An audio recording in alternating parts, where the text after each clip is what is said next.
Well, hello. Here's a common question when it comes to vermicomposting, and that is, what temperature should it be for my composting worms to be successful? If you have your worm bin between the temperatures of 70 and 80 degrees, you're going to be successful. That's a good range to have your worms composting your food scraps.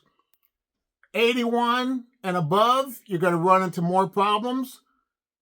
If it's 69 to 60, your worms will be active. But if it's 59 and lower, they're going to be slower.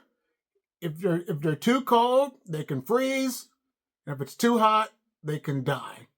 So if you keep it once again within a range of 70 to 80 degrees, those are the perfect temperatures to have successful compost with your worm farming. They'll eat those food scraps in no time. So if you want to learn a hack to multiply your worms fast, check this video out right here. Common question when it comes to vermicomposting, and that question is, what temperature